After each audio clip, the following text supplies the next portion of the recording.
Hello everyone, आप सबका स्वागत है। आरआरबी एनटीपीसी 2024 का ग्रेजुएट लेवल का मैथ्स का सॉल्यूशन कर रहे हैं, जिसमें 5 जून 2025 से 21 जून 2025 तक जितने भी शिफ्ट में एग्ज़ाम हुए सभी शिफ्ट के सॉल्यूशन कंप्लीट हो चुके हैं। इनके सारे वीडियोस प्लेलिस्ट पे मिल जाएंगे। आज के क्लास में 23 जून 2025 के तीनों शिफ्ट के सॉल्यूशन करेंगे।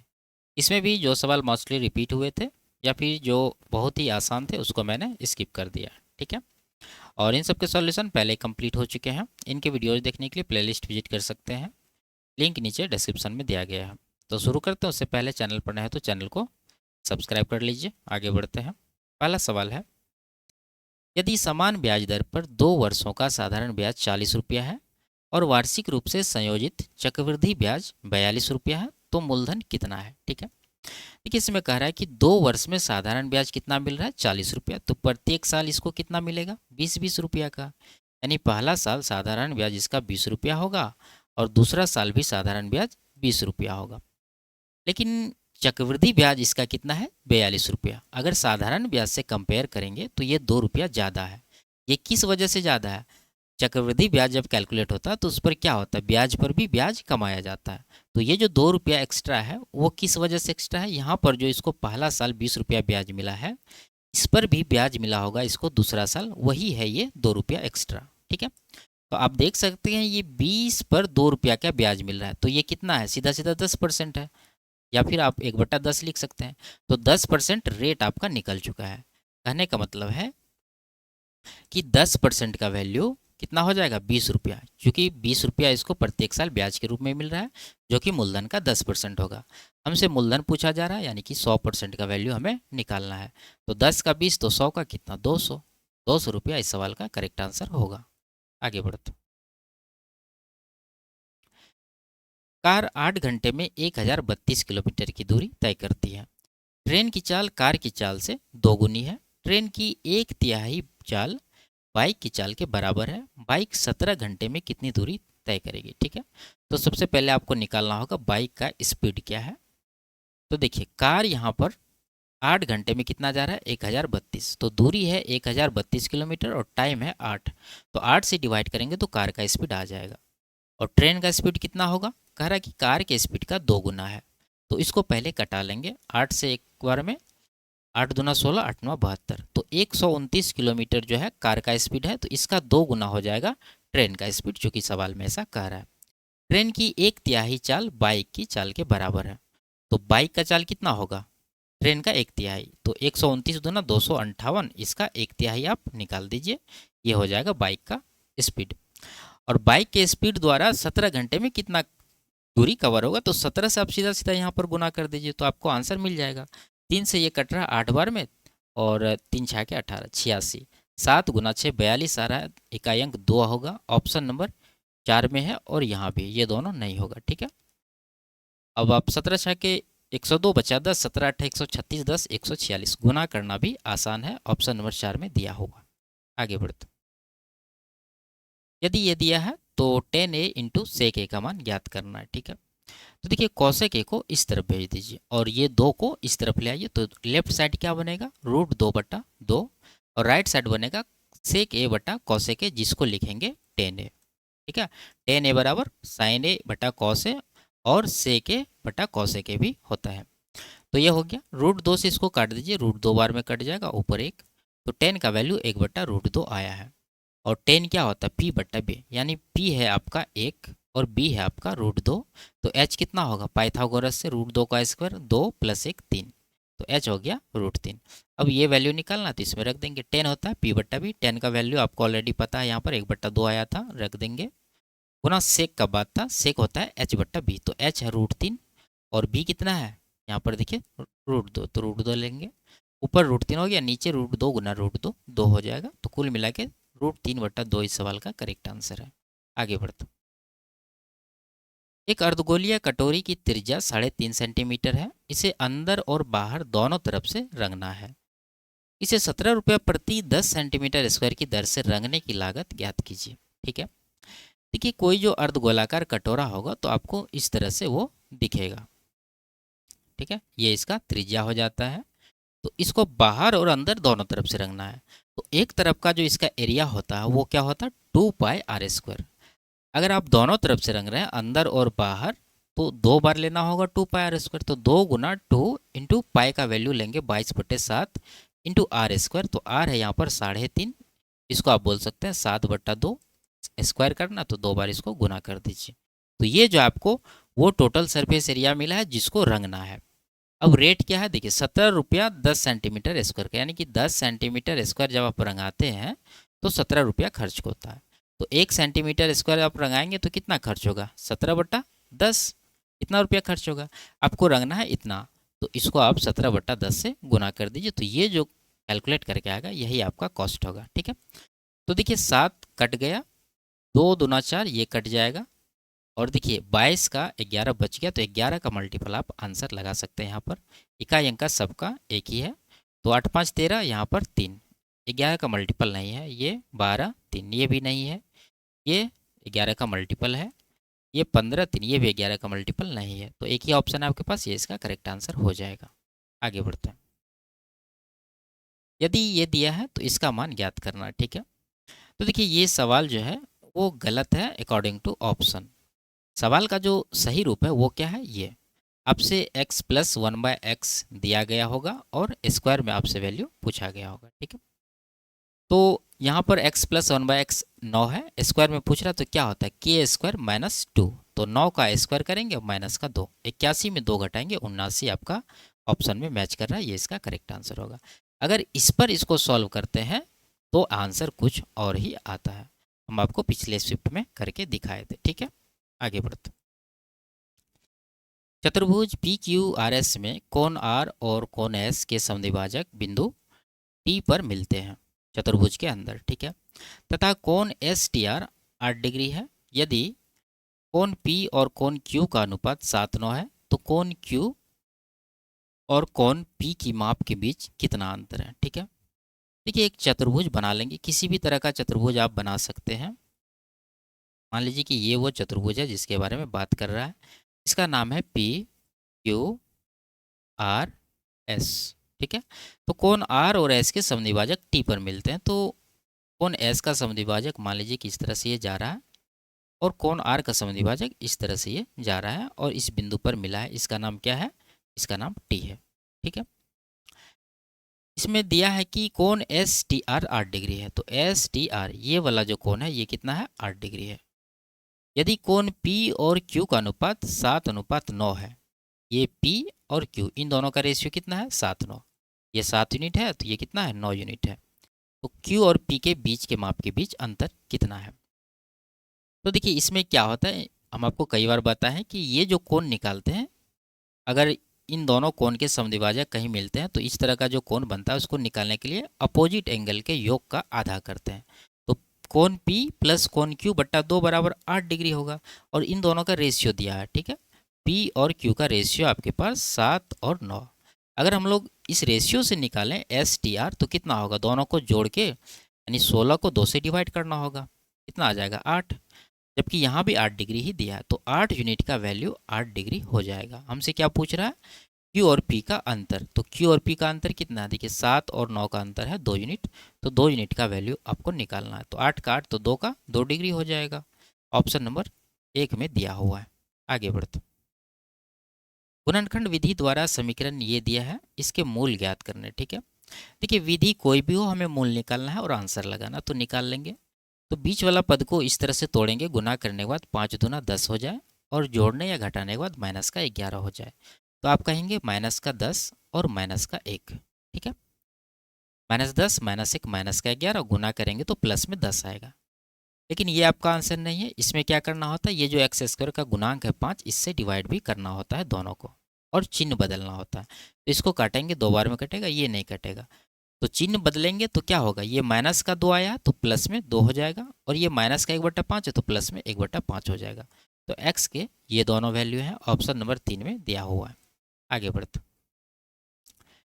3 नल है A, B और C मिलकर एक खाली टंकी को 20 मिनट में भर सकते हैं। नल A अकेले 50 मिनट में भर सकता है, नल B अकेले 60 मिनट में भर सकता है, नल C अकेले भरने में कितना समय लगेगा। ठीक है, आसान सवाल बनाते हैं। देखिए A, B और C तीनों मिलकर इसको 20 मिनट में भरते हैं। ए अकेले इसको 50 मिनट में भरते हैं और बी अकेले इसको 60 मिनट में भरते हैं। तो टैंक का टोटल कैपेसिटी इन दोनों का एलसीएम कितना हो जाएगा, 6 पंचे 30, 300 हो जाएगा। ये 20 से डिवाइड करेंगे 15 आएगा, 50 से 6 आएगा, 60 से 5 आएगा। तो सी के बारे में पूछ रहा, तो सी का एफिशिएंसी कितना होगा, देखिए टोटल जो है तीनों का ए बी और सी का वो 15 है, जिसमें ए का 6 है, बी का 5 है, तो 6 5 11 घटा देंगे तो सी का आ जाएगा कितना, 15 माइनस 11 4। तो 4 यूनिट के हिसाब से इसको टोटल टैंक को भरना है, तो कितना टाइम लगेगा, 4 से डिवाइड करेंगे 300 को, 75 घंटे। तो 75 घंटे इस सवाल का सही आंसर ऑप्शन नंबर 3, ठीक है। घंटे नहीं, मिनट में दिया है डेटा, ठीक है, तो मिनट में आंसर होगा। आगे बढ़ते, इसका सरलीकृत मान ज्ञात करना, सॉल्व कर लेते हैं। कोष्टक के अंदर का वैल्यू कितना हो जाएगा, 30 और 6 36 हो गया, ठीक है। और ये लास्ट वाला दोनों को जोड़ देंगे, 74 प्लस 36 80 30 110 हो गया। उसमें आपको ये 36 दिया, 108 माइनस करना होगा, माइनस करेंगे तो 2 इसका आंसर बनेगा, ऑप्शन नंबर 3। आगे बढ़ते, इसका मान ज्ञात करना, ठीक है। तो ये क्या है, a cube plus b cube के फॉर्मूला पर है।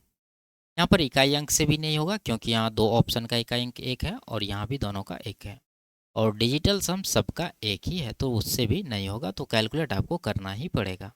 तो क्या होता है formula, a cube plus b cube का, ए प्लस बी लिख देते हैं, ठीक है, ए प्लस बी का whole cube minus 3ab into a plus b. ये फॉर्मूला होता है a cube plus b cube का।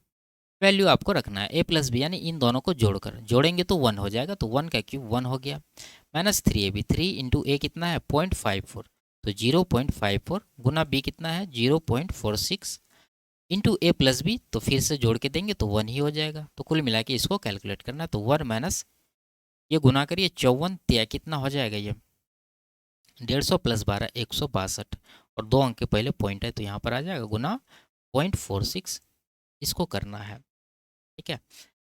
तो कर लेते हैं, 46 दूना 92 हो जाएगा, ठीक है, 46 छाके 46 दूना 92 तिया, तो 270 6 276 हो जाएगा ये। उसके बाद 46 1 46 हो जाएगा, जोड़ेंगे 2 9 6 15 7 6 13 14 4 2 6 1 7 7452, और 2 2 4 अंक के पहले पॉइंट लग जाएगा, तो यहाँ पर पॉइंट आएगा, ठीक है।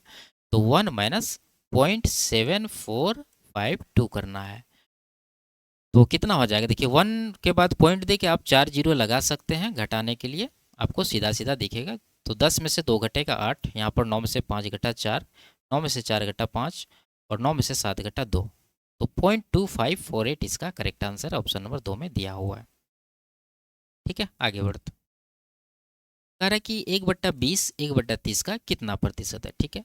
देखिए फ्रैक्शन में इसको आप रेशियो ले लीजिए, रेशियो लेंगे तो ये जीरो काट देंगे, 3 गुना 1 3 हो जाएगा, उसके बाद 2 गुना 1 2 हो जाएगा, तो 3:2 में है ये। और कह रहा है कि ये जो पहला वाला है वो दूसरा का कितना परसेंट है, यानी 3 जो है ये कितना परसेंट है 2 का, तो निकाल देंगे 3/2, सीधा आप बोल सकते हैं 150%, ठीक है, 1.5 गुना, ऑप्शन नंबर 1 इसका करेक्ट आंसर है। आगे बढ़ते, निम्नलिखित में से कौन सी संख्या 12 से विभाज्य है, तो 12 से तो 4 से भी होगी और 3 से भी, देख लेंगे 3 से जोड़ के, 4 1 5 8 13 2 15, 3 का मल्टीपल है ये, 6 4 10 2 12 1 13, 3 से नहीं कट रहा, नहीं होगा, 8 2 10 ये भी नहीं होगा, ये 9 3 4 2 6 ये 3 का मल्टीपल है, ठीक है, लेकिन ये 4 का मल्टीपल नहीं है, लास्ट में यहाँ पर विषम है, इसलिए ऑप्शन नंबर 1 इसका करेक्ट आंसर हो जाएगा। आगे बढ़ते, यदि ए का वेतन बी से 51% अधिक है तो बी का वेतन ए से कितने परसेंट कम है, ठीक है। तो 2 लोग हैं ए और बी, बी अगर 100 यूनिट है इसका वेतन, तो ए का कितना है 51% अधिक है, तो ये 151 हो जाएगा, ये रेशियो में इसका वेतन है। अब कह रहा है कि बी का वेतन ए से कितना कम है, यानी बी जो है 100 वो 151 से कितना कम है, तो 51 कम है किसके ऊपर, 151 के ऊपर, इसका परसेंटेज आपको निकालना है, कितना होगा, देखिए 151 से 51 ये लगभग 30% से ज़्यादा है, तो हम लोग अगर इसका 1/3 निकालें 151 का, तो कितना आएगा 3 5 15, और एक आएगा भाग नहीं लगेगा 0.3 आएगा, यानी 50.3 आ रहा है, यहाँ पर कितना है 51 है, तो हम लोग 1/3 निकालें, तो 1/3 कितना होता है 33 सही 3%, ठीक है। और इससे थोड़ा सा ज़्यादा ये है तो परसेंटेज भी थोड़ा सा ज़्यादा होगा, ठीक है। तो ऑप्शन नंबर 1 में है 33.77, ये इसका करेक्ट आंसर होगा, बाकी ये ज़्यादा है और ये तो कम ही है, ये आंसर नहीं हो सकता। आगे बढ़ते, कितने समय में 2800 की धनराशि पर 5% वार्षिक साधारण ब्याज की दर से ब्याज के रूप में 700 प्राप्त होंगे। ठीक है, तो टोटल 700 का ब्याज है, इसको किसके ऊपर, 2800 के ऊपर। तो ये कितना परसेंट हो गया, कटाएंगे एक बार में, ये 4 बार में, तो 1/4 25% का इसको टोटल ब्याज मिल रहा है। ठीक है, और प्रत्येक साल इसको 5% का ब्याज मिलता है। अगर इसको हम लोग प्रत्येक साल का ब्याज दर 5% से डिवाइड कर देंगे तो टाइम मिल जाएगा कितना, 5 साल। तो 5 साल इस सवाल का करेक्ट आंसर है ऑप्शन नंबर 2। आगे बढ़ते, इसी के साथ हम लोग पहला शिफ्ट कंप्लीट कर लिया। अब दूसरा शिफ्ट शुरू करते हैं। 100 रुपया की धनराशि 12% वार्षिक ब्याज दर से 2.5 वर्षों में इतना रुपया हो जाती है, जबकि ब्याज प्रति 10 माह पर संयोजित होता है। एक्स का मान ज्ञात कीजिए। ठीक है, देखिए ब्याज का वार्षिक दर है 12%, तो ये 10 माह पर कैलकुलेट कर रहा है, तो इसका रेट क्या होगा, 10% होगा। सीधा सीधा है, एक वर्ष यानी 12 महीने में 12%, तो 10 माह में 10%। तो 10% का ब्याज इसको मिल रहा है 10 माह में, और टोटल टाइम इसका कितना, 2.5 वर्ष। 2.5 वर्ष में कितने टोटल महीना हो जाएगा, 30 महीना। ठीक है, तो 30 महीना में इसको 10-10 महीना का कितना साइकिल बनेगा, 3 साइकिल, यानी 10-10 महीना का 3 अवधि है, तो 3 बार 10-10% कैलकुलेट होगा ब्याज। तो यहाँ पर हम लोग क्या करेंगे, रेशियो से इसको सॉल्व कर लेंगे कि क्योंकि यहाँ पर मूलधन हमसे पूछा जा रहा है। देखिए 10% का फ्रैक्शन होता है 1/10, तो 10 पर 1 क्या ब्याज मिलेगा प्रत्येक 10 माह के अवधि में। तो क्या रेशियो बनेगा, 10 से 11। तो ये एक 10 मासिक अवधि है, तो इस तरह का 3 अवधि है टोटल, तो इसका क्या कर देंगे, क्यूब। अगर 2 अवधि रहता तो पावर 2 कर देते। तो 10 का स्क्वायर 1000 और 11 का स्क्वायर 1331। इस रेशियो में जो है इसका बदलेगा मूलधन, और मूलधन हो कितना जाता है, 83,853, जबकि यहाँ पर कितना होता है, 1000 से 1331। कहने का मतलब ये जो 83,853 है, ये 1331 का वैल्यू है। हमें निकालना मूलधन यानी 1000 यूनिट का, तो 1000 से गुना कर देंगे। ठीक है, तो देखिए ये तो कट ही जाएगा, लास्ट में 3 जीरो आएगा, सभी ऑप्शन में है। और यहाँ एक है, एक से आप डायरेक्ट इकाई अंक देख सकते हैं, 3 बार में जा रहा है, तो 3 इकाई अंक यहाँ पर है केवल, ये इसका करेक्ट आंसर हो जाएगा। और यहाँ ये जो है 11 का केवल मल्टीपल है। अगर ये देखें तो 8 3 11, 8 19 5 24 3 27, ये 9 का मल्टीपल बन रहा है, तो 9 का मल्टीपल एक ही ऑप्शन है, ये भी आंसर होगा। आप दोनों तरीका में से किसी तरीका यूज यहाँ पर कर सकते हैं। ठीक है, आगे बढ़ते, निम्नलिखित को सरल कीजिए। तो इसको सॉल्व करते, 9 का 9, 4 13/9 हो जाएगा, गुना 9 5 45, 2 47/9 हो जाएगा, ये गुना 324 है, प्लस ये कितना होगा, 9 चौके 36, 3 39/4। ठीक है, 9 9 81 से ये कट रहा है 4 बार में, सीधा सीधा 8 चौके 32, 1 चौके 4, 4 बार में ये तो कट गया। गुना करेंगे तो ये पूर्णांक आएगा, और आंसर जो है पॉइंट में, तो पॉइंट कहाँ से आया है, केवल यहाँ से, ये फ्रैक्शन में है, तो ये कितना आएगा, 4 से डिवाइड करेंगे तो 4 9 36 बचा 3, और 4 7 28, 4 5 20। पॉइंट के बाद 75 आना चाहिए, एक ही ऑप्शन में है यहाँ पर, ये इसका करेक्ट आंसर हो जाएगा। आगे, 40 का 60%, 55 का 2/5 से कितना अधिक है, तो ये कितना होगा, 40 का 60% 0.6 गुना होगा। ठीक है, 60% का मल्टीप्लाइंग फैक्टर 0.6, तो 6 चौके 24 हो जाएगा ये, और यहाँ पर 5 से कट जाएंगे 11, 11 दूना 22, तो 22 से 24 कितना अधिक है, 2, तो 2 इसका करेक्ट आंसर हो जाएगा। आगे बढ़ता, एक उत्पाद पर प्राप्त लाभ 79% है, यदि क्रय मूल्य और विक्रय मूल्य दोनों के आंकड़े परस्पर बदल दिए जाएं तो बिक्री पर होने वाला हानि प्रतिशत कितना है। ठीक है, देखिए यहाँ पर 79% का इसको लाभ है, यानी अगर कॉस्ट प्राइस 100 यूनिट है तो इसका सेलिंग प्राइस क्या बनेगा, 100 + 79, 179। अब ये कह रहा है कि सवाल में जब इसके आंकड़े परस्पर बदल दिए जाते हैं, यानी जो भी सेलिंग प्राइस है वो इसका कॉस्ट प्राइस बन जाता है, यानी 179 इसका कॉस्ट प्राइस हो जाएगा, और ये जो कॉस्ट प्राइस 100 था ये इसका सेलिंग प्राइस हो जाएगा, तब जाके इसको कितना % हानि होगा वही आपसे पूछा जा रहा है। तो 179 का सामान 100 में बेच रहे हैं, तो 79 का नुकसान है, किसके ऊपर, 179 के ऊपर, ये कितना % है ये निकालना है। ठीक है, ऑप्शन काफ़ी नज़दीक है, तो हमें कैलकुलेट करना होगा। तो ऊपर हो गया 7900, नीचे 179, तो डिवाइड करेंगे 179 से 7900 को, तो कितना बार में जाएगा, 18 चौके 72, ये 4 बार में जा रहा है, कितना, 720 में 4 माइनस, यानी 716 हो जाएगा, बचेगा कितना, 4, और यहाँ पर 774, 740 हो गया, फिर से ये 4 बार में जाएगा, 716, तो 4 4 उसके बाद डेसिमल आएगा, तो 44 के बाद डेसिमल एक ही ऑप्शन में है, ये इसका करेक्ट आंसर हो जाएगा। आगे बढ़ते, एक मोटर यात्री 50 मिनट में 30 किलोमीटर की दूरी तय करता है, जिसमें प्रथम 30 मिनट में उसकी चाल x, अगले 25 मिनट के लिए उसकी चाल 2x, शेष यात्रा के लिए उसकी चाल x किलोमीटर प्रति घंटा है, तो x का मान ज्ञात करना है। ठीक है, देखिए यहाँ पर 50 मिनट में ये 30 किलोमीटर जा रहा है, तो यहाँ से आप इसका एवरेज स्पीड निकाल सकते हैं, और यहाँ पर पार्ट पार्ट में जो है टाइम इसको करके इसका स्पीड दिया है, तो टाइम का यहाँ पर रेशियो लीजिए। पहला पार्ट कितना, 13 मिनट, दूसरा 25 मिनट, और शेष यात्रा के लिए उसकी चाल, तो शेष यात्रा में टाइम कितना बचा, टोटल ये 50 मिनट जा रहा है, जिसमें 13 और 25 हो गया, तो बचा कितना, 12, लास्ट जो है 12 मिनट ये यात्रा किया है। और इसका जो है स्पीड क्या है, पहले 13 मिनट के लिए एक्स का स्पीड है, और दूसरा 25 मिनट के लिए इसका स्पीड 2x है, और तीसरा के लिए x है। अगर यहाँ से आप डेविएशन लगा के एवरेज निकालें तो क्या हो जाएगा, इनमें से ये दोनों बराबर है, तो मान लेंगे इसका एवरेज x है। अगर एवरेज से सिर्फ ये देखें, क्योंकि ये दोनों तो बराबर ही है, तो ये देखें तो ये x ज़्यादा है, यहाँ x है, यहाँ 2x है, तो x ज़्यादा हुआ, और इसका क्वांटिटी 25 है, तो कितना ज़्यादा हो गया, x गुना 25। और ये जो डेविएशन है इसको टोटल में बांटना है, तो टोटल कितना है, 25, इधर भी 25, तो कुल मिला के 50 से इसको डिवाइड कर दीजिए, ये एक बार में, ये 2 बार में, यानी 0.5 हो जाएगा ये। तो कुल मिला के इसका एवरेज स्पीड आया x प्लस 0.5x, तो ये हो जाएगा 1.5x।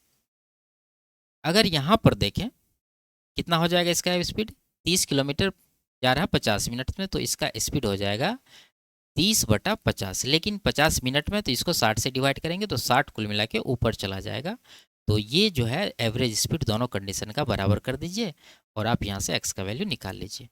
तो यहाँ कट रहा है ये 0 0, 5 से कट जाएगा, 6 बार में 6 के 36 आया, तो x का वैल्यू कितना होगा, 36, और ये है 1.5, जिसको आप 3/2 लिखेंगे, तो 3 नीचे रहेगा, 2 ऊपर चला जाएगा, 3 से ये 12 बार में, तो 12 दूना 24 किलोमीटर प्रति घंटा इस सवाल का करेक्ट आंसर होगा। आगे बढ़ते, एक्स वाई के व्युत्क्रमानुपाती है और वाई जेड के व्युत्क्रमानुपाती है। किसी विशेष स्थिति में x बराबर 1/16 और z बराबर 1/32 है, z बराबर 3 होने पर x का मान कितना होगा। ठीक है, देखिए इसमें कह रहा है कि x जो है y के इन्वर्सली प्रोपोर्शनल है, व्युत्क्रमानुपाती, और y z के इन्वर्सली प्रोपोर्शनल है, तो हम लोग डायरेक्टली कह सकते हैं कि x जो है वो z के सीधा अनुपात में होगा। ठीक है, आप इस तरह से लिखकर समझ भी सकते हैं, अगर x y के व्युत्क्रमानुपाती है तो ये इस तरह से हो जाएगा, और अगर y z के व्युत्क्रमानुपाती है तो ये इस तरह से हो जाएगा। तो y का अगर 1/z वैल्यू यहाँ पर रखेंगे तो आपको मिलेगा x जो है z के सीधा अनुपात में है, तो ये हो जाएगा। तो इस स्थिति में आप यहाँ पर जो ये रेशियो होगा x और z का, वही रेशियो आप आगे कर सकते हैं, नहीं तो आप z का रेशियो निकाल लीजिए, फिर x का निकाल लीजिए, कोई भी तरीका से आप आंसर निकाल पाएंगे। देखिए x है और z है, क्या रेशियो बन रहा है, 1/16 है x, तो z है 1/32, तो रेशियो क्या है, 16 से एक बार में, 16 से 2 बार में, तो 2:1 का रेशियो है। अब देखिए z 3 होना है, जबकि z यहाँ कितना 1 है, तो 1 से 3 कर रहे हैं z को आप, तो 3 गुना कर रहे हैं, तो x को भी आप 3 गुना करेंगे तो 3 दूना 6 हो जाएगा। यही आपका आंसर है, ऑप्शन नंबर 3 में दिया हुआ है। आगे बढ़ते,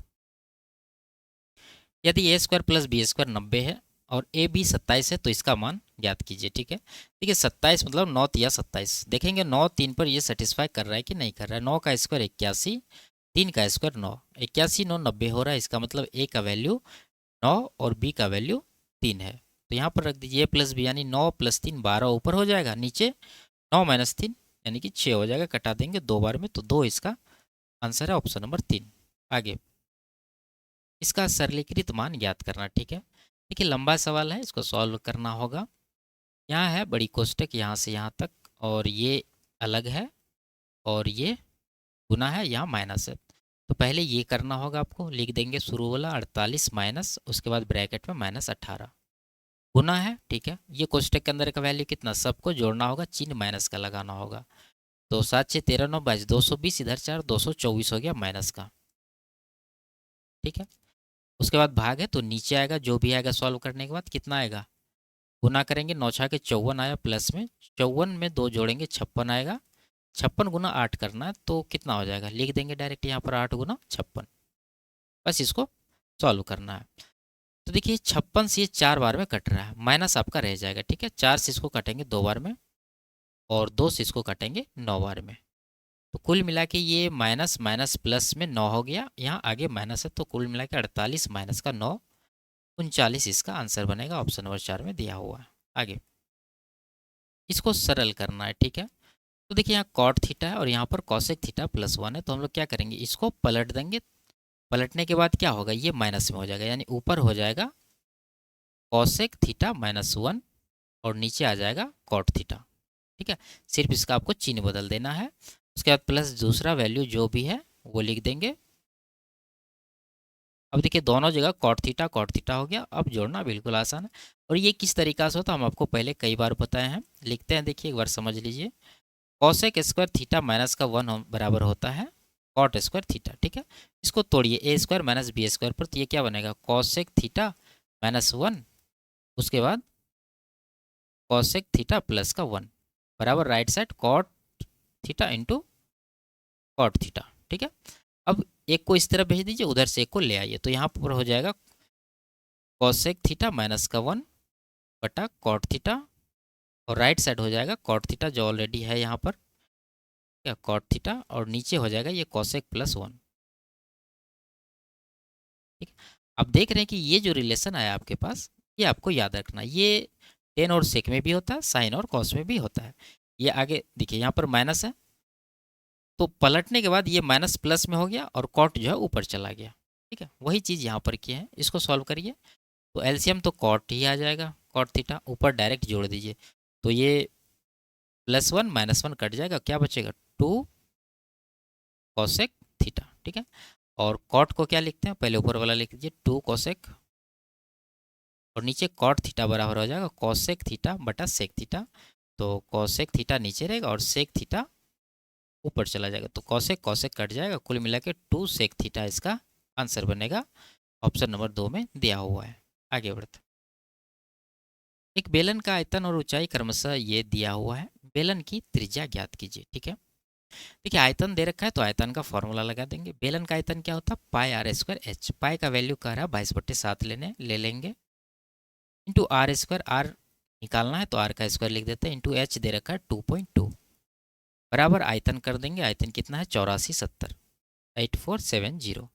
अब इसको कटाना है, ठीक है, तो कटा लेते हैं इसको। देखिए 11 से काटेंगे 2 बार में, 11 से ये 770 और यहाँ 2.2 है, तो ये पॉइंट हटा के यहाँ 0 लगा लीजिए, ठीक है। 11 से 2 बार में, 11 से फिर ये 700 बार में कट जाएगा, 2 दूना 4 हुआ, 4 से इसको काटेंगे 18, 17 चौका 68, 4 पंचे 20, 175 आया, तो r² बराबर कितना होगा, 175 को अब क्या करिए वर्ग संख्या बाहर कर लीजिए, तो 25 बाहर कर लेंगे, बचा कितना 7, और एक साथ यहाँ से जाएगा गुना होने के लिए, तो ये हो जाएगा पेयर में, और ये 25 में 5 है, तो r का वैल्यू कितना होगा, इसका वर्गमूल 5, इसका 7, तो 5 7 35 इसका करेक्ट आंसर होगा।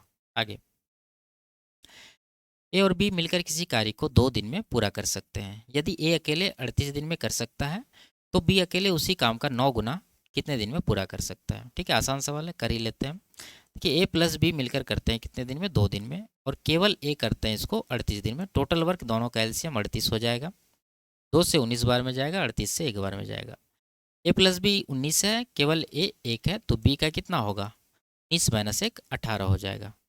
अब जो है कह रहा है कि उसी काम का 9 गुना करना है, तो काम तो इतना है, इसका 9 गुना करना, तो 9 से गुना कर देंगे। अब ये हो गया टोटल वर्क बी के लिए, बी का एफिशिएंसी कितना 18, तो 18 से इसको डिवाइड कर देंगे, 9 से 2 बार में, 2 से ये 19 बार में, तो 19 जो है इसका करेक्ट आंसर होगा।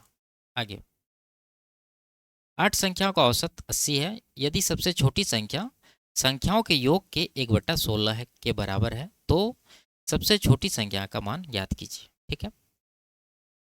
देखिए यहाँ अगर हम लोग संख्याओं का योग मान लें 16 यूनिट, तो सबसे छोटी संख्या क्या हो जाएगी, 1 हो जाएगी, 16 का 1/16, यानी ये जो है वो स्मॉलेस्ट नंबर है जिसके बारे में ये बात कर रहा है, और ये जो 16 है ये क्या है, सभी संख्याओं का योग जिसमें स्मॉलेस्ट भी शामिल है, और सभी संख्याओं का औसत दे रखा 80। अगर योग निकालें तो कितना करना होगा, 8 गुना 80, यानी कहने का मतलब है कि ये 16 यूनिट योग है रेशियो में, जबकि एक्चुअल में योग कितना है यहाँ पर 80 गुना 8। तो 80 गुना 8 कर दीजिए, ठीक है। तो ये हो जाएगा 640, यानी 1 यूनिट का वैल्यू आ जाएगा आपको 40, ठीक है। इससे इसको डिवाइड करेंगे तो कितना आ जाएगा 40। हमसे पूछ रहा छोटी संख्या 1 यूनिट है, इसी का वैल्यू 40 है, तो 40 ही इसका करेक्ट आंसर होगा। आगे बढ़ो। ये ए बी और सी के निर्देशांक दिए हैं, त्रिभुज ए बी सी के तीनों शीर्ष है। यदि ये दोनों निर्देशांक त्रिभुज का केंद्रक है तो बिंदु ये और ये ज्ञात करना है, ठीक है। ठीक है, ऑप्शन में दोनों बिंदु अलग अलग हैं, तो कोई एक निकालिएगा तो आपका आंसर आ जाएगा। केंद्रक निकालने के लिए क्या करते हैं, शीर्ष का एवरेज, ठीक है। तो ए का देखिए एक्स वाला देकर देखें तो एक्स है, बी का 3 है और सी का कितना माइनस का 6 है। सबको जोड़िए, जोड़ने के बाद कितना बनेगा एक्स प्लस 3 माइनस 6, तो कुल मिला के एक्स माइनस 3 हो जाएगा, ठीक है। इसको 3 से डिवाइड करेंगे तो ये आपका एक्स कोऑर्डिनेट का निर्देशांक होगा, ठीक है। और ये दिए कितना रखा है 3.5, तो ये 3.5 के बराबर हो जाएगा। तो एक्स का वैल्यू यहाँ से कितना होगा 3.5 गुना 3 10.5 हो जाएगा, और उसमें ये 3 आके जुट जाएगा प्लस में, तो एक्स का मान हो गया 13.5। 13.5 हो गया एक्स का मान, और ये कह रहा है कि एक्स प्लस 3 निकालना है। तो x प्लस 3 कितना हो जाएगा, इसमें 3 जोड़ दीजिए तो 13 3 16, यानी 16.5 जो है आपका x का निर्देशांक होगा। एक ही ऑप्शन में यहाँ दे रखा है, ये इसका करेक्ट आंसर हो जाएगा। आपको y निर्देशांक निकालने की आवश्यकता नहीं है। आगे बढ़ते, ये दोनों संख्या और एक अन्य संख्या x का एलसीएम ये है, तो x का मान ज्ञात कीजिए, ठीक है। देखिए अगर ये एलसीएम है और उसमें x भी शामिल है तो x से ये डिविजिबल होगा, जरूर होगा। तो देख लेंगे कौन सा ऑप्शन से ये डिविजिबल है, वही इसका आंसर होगा। तो ये देखिए 216 9 का मल्टीपल है क्या, ये 9 का मल्टीपल है क्या, 5 2 7 7 14 4 18 9 का मल्टीपल, इसका मतलब ये इसका आंसर है। आगे 9 का मल्टीपल नहीं है, ये भी नहीं है, ये भी नहीं है। आगे बढ़ते, तो इस तरह से हम लोग दूसरा शिफ्ट समाप्त कर लिए। अब तीसरा शिफ्ट शुरू करते हैं। आगे बढ़ते, एक समबाहुभुज के अंतः कोणों का योगफल 1260 डिग्री है। इस समबाहुभुज में विकर्णों की संख्या ज्ञात कीजिए, ठीक है। देखिए समबाहुभुज में अंतः कोणों का योगफल निकालने का जो फॉर्मूला होता है वो क्या होता है, n-2 इंटू 180 डिग्री, ये योगफल होगा। और योगफल दे कितना रखा है 1260, तो ये कट जाएगा 7 बार में, तो n का वैल्यू कितना हो गया 2 इधर जाके जुट जाएगा, 7 2 9 हो जाएगा। आपको पता चल गया कि इस समबाहुभुज में कितने भुजाएं, अब विकर्ण आप आराम से निकाल सकते हैं। तो विकर्ण निकालने का जो फॉर्मूला होता है वो क्या होता है, n इंटू n माइनस 3 बटा 2। तो n का वैल्यू 9 लेंगे तो 9 माइनस 3 6, यानी 9 गुना 6 बटा 2 करना है, 2 से 3 बार में कट जाएगा, 3 नमा 27 इसका टोटल विकर्ण होगा, ऑप्शन नंबर 1 में दिया हुआ है। आगे यदि ये 4 के बराबर तो थीटा का मान ज्ञात करना, ठीक है। सॉल्व कर सकता है आराम से आप, कॉस दोनों जगह कॉमन ले लेंगे, कॉस थीटा कॉमन लेंगे तो कोष्टक के अंदर क्या बचेगा, देखिए 1 माइनस साइन 1 प्लस साइन, तो कुल मिला के एलसीएम हो जाएगा दोनों का गुना, यानी कि 1 माइनस साइन स्क्वायर थीटा, क्योंकि ये ए माइनस भी है ये ए प्लस भी है, तो ए स्क्वायर माइनस बी स्क्वायर पर गुना करके यहाँ रख दिए, ठीक है। इससे डिवाइड करेंगे तो ये आएगा, और यहाँ पर कॉस तो बाहर ही कर लिए तो 1 बचा, तो कुल मिला के यहाँ पर आ जाएगा 1 प्लस साइन थीटा, और यहाँ पर आ जाएगा 1 माइनस साइन थीटा। तो माइनस वाला साइन थीटा प्लस वाला कट जाएगा, 1 + 1 2 हो जाएगा, और यहाँ पर है कॉस थीटा गुना 2 बटा 1 माइनस साइन स्क्वायर थीटा बराबर होता है कॉस स्क्वायर थीटा। तो कॉस से एक कॉस कट जाएगा, ठीक है। और ये राइट साइड आपका 4 है तो 4 ले लेंगे, तो कॉस का वैल्यू कितना गया 2 से इसको भी काट दीजिए, तो कॉस थीटा बराबर हो गया 1/2। तो कॉस में 1/2 किसका वैल्यू होता है 60 डिग्री का, तो थीटा का वैल्यू 60 डिग्री होगा, ऑप्शन नंबर 4 में दिया हुआ है। आगे बढ़ते, इनमें कौन सी सबसे छोटी संख्या जोड़ी जाए कि योगफल 67 से पूर्णतः विभाज्य हो जाए, ठीक है। देखिए जोड़ के डिवाइड करने लगेंगे तो काफ़ी ज़्यादा टाइम लगेगा, तो हम लोग क्या करेंगे इसमें डिजिटल सम का यूज करेंगे। तो इसका डिजिटल सम कितना हो रहा है 8 1 9 9 हुआ, हटा देंगे 7 4 11 3 14, 14 में 4 + 1 5 हो जाएगा, यानी इसका डिजिटल सम 5 है। और जिससे भाग करना है उसका डिजिटल सम कितना होगा 7 6 13 3 1 4, इसका है 4 और इसका है 5। तो डिजिटल सम सेम होना चाहिए, तो देख लेंगे कि ऐसा कौन सा ऑप्शन का डिजिटल सम इसमें जोड़ने के बाद डिजिटल सम 4 हमें प्राप्त होगा। देखिए 6 + 0 6 आ रहा है इसका डिजिटल सम, 6 इसमें जोड़ेंगे तो 6 5 11 2 आ जाएगा, जबकि यहाँ 4 चाहिए, ये नहीं होगा। 6 2 8, 8 5 13, 3 1 4 हो रहा है, ठीक है। देखिए इन दोनों का डिजिटल सम है 6 2 8। अब इसमें आप इसको जोड़िएगा तो 8 5 13 बनेगा, 13 को फिर आगे जोड़ना है, 3 + 1 4, तो 4 डिजिटल सम यहाँ पर आपको हो रहा है, ठीक है। तो 4 और 4 दोनों बराबर हो गया, इसका मतलब यही वो संख्या है जिसको जोड़ने के बाद ये 67 से पूर्णतः ये कट जाएगा। आगे आप चेक कर सकते हैं, यहाँ पर 6 4 10 इकाई डिजिटल सम इसका 1 बन रहा है, 1 जोड़ेंगे 5 में तो 6 हो जाएगा, जबकि यहाँ 4 है तो ये नहीं होगा। 7 5 12 यानी इसका 3 बन रहा है, 3 इसमें जोड़ेंगे तो 8 हो जाएगा, जबकि हमें चाहिए 4, तो यहाँ पर बराबर हो रहा था, ये इसका करेक्ट आंसर हो जाएगा। आगे बढ़ते, एक व्यक्ति 4.5 घंटे तक 23 किलोमीटर प्रति घंटा की चाल से गाड़ी चलाता है, फिर वह अपनी चाल 11 किलोमीटर प्रति घंटा बढ़ा देता है और 1 घंटे में गंतव्य तक पहुंच जाता है। पूरी यात्रा के दौरान व्यक्ति की औसत चाल ज्ञात कीजिए, ठीक है। देखिए हम लोग क्या करेंगे, यहाँ पर टाइम दिया है दोनों का, लिख लेंगे टाइम। पहला पार्ट का जो टाइम है वो है 4.5 घंटा, दूसरा टाइम है 1 घंटे का, तो इसका रेशियो ले लीजिए। तो पॉइंट हटाने के लिए 2 से गुना कर देंगे तो यह हो जाएगा 9:2, इस रेशियो में इसका टाइम है। और पहला पार्ट का जो स्पीड है वो कितना है, 23 किलोमीटर प्रति घंटा, और दूसरा पार्ट का देखिए वो अपनी चाल 11 बढ़ा लेता है, तो पहले से 23 था, 11 बढ़ाएगा तो कितना हो जाएगा, 34, तो 34 आ गया दूसरा पार्ट का स्पीड। अब आपको एवरेज निकालना, तो 23 ले लेंगे छोटा वाला। अब देखेंगे कि एवरेज से ये कितना अधिक है, 34, 11 अधिक है, इसका क्वांटिटी 2 है, तो 11 दूना 22 यहाँ पर ज़्यादा आ गया। इस 22 को टोटल में बांट दीजिए, यानी 9 और 2 11 में, 11 से डिवाइड कर देंगे 2 बार में, 23 + 2 25 किलोमीटर प्रति घंटा इसका एवरेज स्पीड होगा, ऑप्शन नंबर 4 में दिया हुआ, ठीक है। आपको एक कॉन्सेप्ट और पता होगा, कुल दूरी बट्टा कुल समय, उससे भी आप आंसर निकाल सकते हैं, ठीक है। आगे बढ़ते, रवि सोमवार को 250, मंगलवार को 300, बुधवार को 275 और गुरुवार को 325, शुक्रवार को 350 खर्च करता है, तो इन 5 दिनों में उसका औसत व्यय याद कीजिए, ठीक है। आसान है, देखिए इन सब में से एक नंबर आप मान लीजिए एवरेज है, तो देखेंगे 275 325, अगर 300 मान लें एवरेज, तो ये 300 से 25 कम है, और ये 300 से 25 ज़्यादा है, और ये 300 से 50 ज़्यादा है, और ये 300 से 50 कम है, तो कुल मिला के इफेक्ट इसका 0 हो गया। +25 -25 प्लस -50 और +50, तो जो एवरेज मान है वही इसका आंसर होगा, ऑप्शन नंबर 3 में दिया। आसान था, आप जोड़कर भी डिवाइड कर सकते थे। आगे बढ़ते, 39 किलोमीटर की दूरी तय करते समय एक व्यक्ति ने देखा कि 5 घंटे 5 मिनट तक साइकिल चलाने के बाद उसके द्वारा तय की गई दूरी शेष दूरी की 5/4 थी, उसकी चाल कितनी है, ठीक है। देखिए शेष दूरी का 5/4, तो हम लोग शेष दूरी मान लेंगे 4 यूनिट, तो तय किया गया दूरी कितना होगा, ऊपर वाला 5 यूनिट हो जाएगा, इस रेशियो में उसने दूरी कवर किया है, तो टोटल जोड़ के कितना हो रहा है, 9 यूनिट, जबकि यहाँ पर टोटल दूरी इसका 39 किलोमीटर, तो ये 39 किलोमीटर के बराबर हो जाएगा।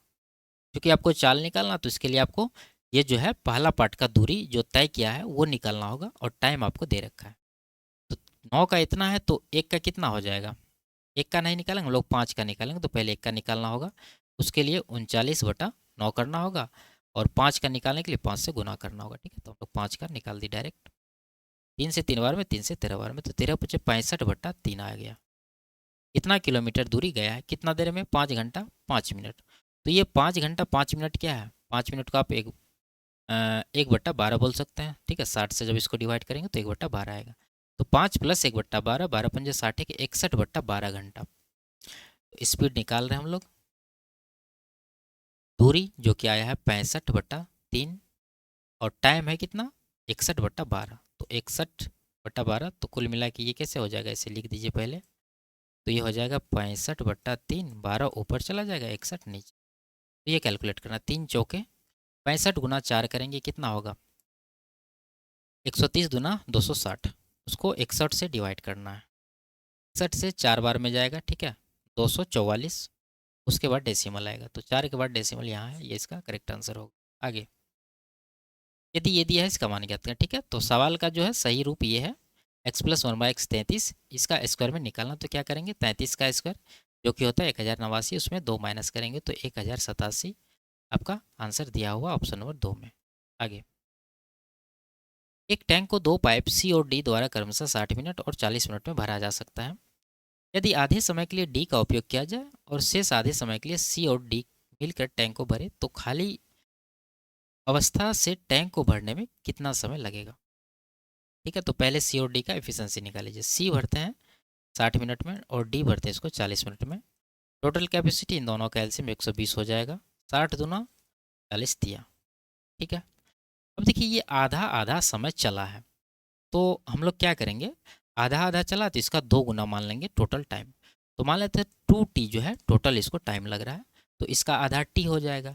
तो आधा पार्ट कौन भर रहा है, आधा समय के लिए d का उपयोग किया जाता है, तो d का एफिशिएंसी कितना है, 3 है। तो आधा टाइम t तक 3 यूनिट से चलेगा तो कितना भराएगा, 3t। उसके बाद आधा सी और डी दोनों मिलकर कर रहा है, तो सी और डी दोनों का कितना होगा, 2 + 3 5 टाइम है टी, तो 5t यहाँ पर भराएगा, तो टोटल कितना हो जाएगा 120। तो यहाँ से टी का वैल्यू आ गया, 5 3 8 से डिवाइड करेंगे तो 15। तो 15 आया टी का वैल्यू, हम लोग 2t माने थे टोटल टाइम, तो 15 दूना 30 घंटा इसका टोटल टाइम हो जाएगा। ऑप्शन नंबर 2 में दिया हुआ है। आगे बढ़ते, योगेश ने 5% वार्षिक ब्याज दर पर बैंक में कुछ धनराशि निवेश की। यदि 2 वर्ष बाद योगेश को वार्षिक रूप से संयोजित होने वाले चक्रवृद्धि ब्याज के रूप में 102.5 रुपया प्राप्त होते हैं, तो संगत साधारण ब्याज कितना होगा। ठीक है, देखिए आसान सवाल है, बस आपको समझना है। ऑप्शन अगर देखें तो यहाँ पर ऑप्शन को देख करके आप ब्याज अगर देखें तो पॉइंट के बाद 5 है, और ये ब्याज का रेट है 5%। चक्रवृद्धि जो होता है ब्याज पर ब्याज कैलकुलेट किया जाता है। अगर इसका 2 बार आप 5% निकालिएगा तो लास्ट में 0.5 कभी नहीं आएगा, और इसमें भी नहीं आएगा, इसमें भी नहीं आएगा। एक ही ऑप्शन है 100 वाला, ये इसका आंसर हो जाएगा, आप लगा सकते हैं। नहीं तो चेक करना है, अगर ये 100 रुपया इसको टोटल साधारण ब्याज मिल रहा है 2 साल में, तो प्रत्येक साल इसको 50-50 रुपया मिलेगा।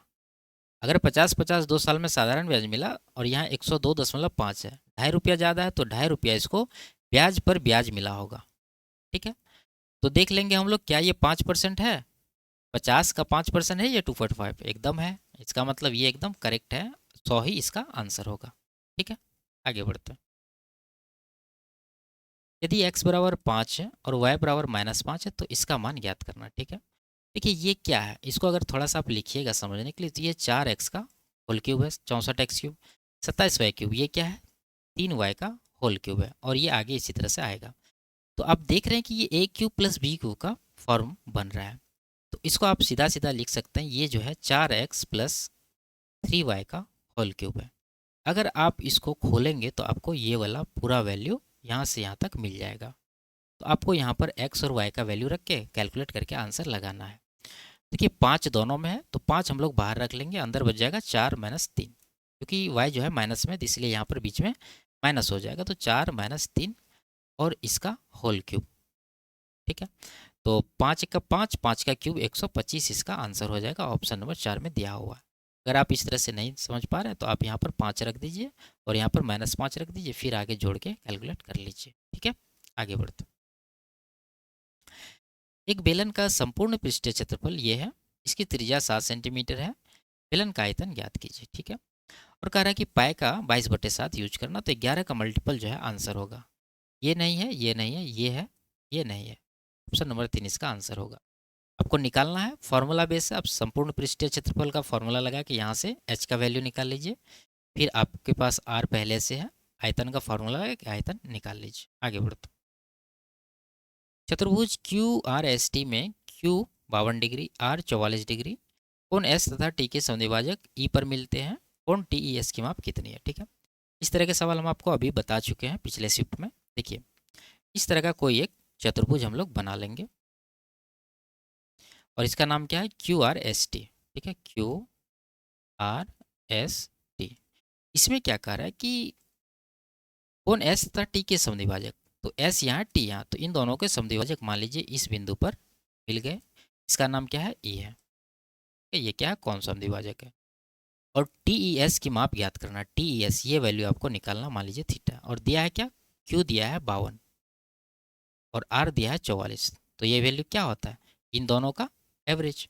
अब 52 + 44 करेंगे, इसको 2 से डिवाइड करेंगे, तो 26 22, तो ये हो जाएगा 48 डिग्री, ऑप्शन नंबर 3 में दिया हुआ। आगे बढ़ते, इसका सरलीकृत मान ज्ञात करना है। ठीक है, देखिए सेम सवाल अभी हम लोग पिछला शिफ्ट में कर चुके हैं, इसी वीडियो में आप इसे अपने से ट्राई करके सॉल्व कर लीजिए, ऑप्शन नंबर डी इसका सही आंसर है। आगे, एक शंकु की तिर्यक ऊंचाई, ठीक है, तिर्यक ऊंचाई इसके आधार की त्रिज्या के 2 गुने के बराबर है। यदि शंकु का आयतन 401 पाई सेंटीमीटर क्यूब है तो उसके आधार की त्रिज्या के घन का परिमाण ज्ञात कीजिए। यानी आर क्यूब का वैल्यू आपसे पूछा जा रहा है।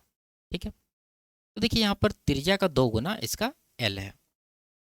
लिखते हैं, त्रिज्या है एल है, यानी तिर्यक ऊंचाई।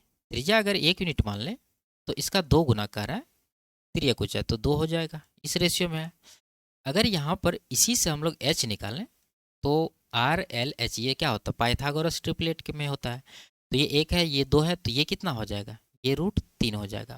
पाइथागोरस लगा सकते हैं, 2 दूना 4 माइनस 1 √3 बचेगा। ठीक है, तो ये रेशियो आपके पास आया। अब इसमें आप क्या करिए, एक्स के रूप में मान लीजिए, सबको एक्स से गुना करके, तो ये हो जाएगा एक्स, ये हो जाएगा 2x और ये हो जाएगा √3x। अब आयतन दे रखा है तो आयतन का फॉर्मूला लगा देंगे।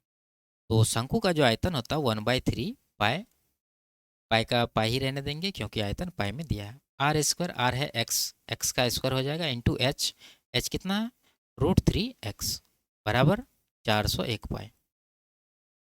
तो पाई तो कट ही जाएगा दोनों साइड, और यहाँ से √3 से 3 कट जाएगा √3 बार में, तो ये कट जाएगा √3 बार में। एक्स स्क्वायर गुना एक्स, ये हो गया एक्स क्यूब बराबर, ये √3 जाके उधर गुना हो जाएगा तो 401 √3 बचेगा।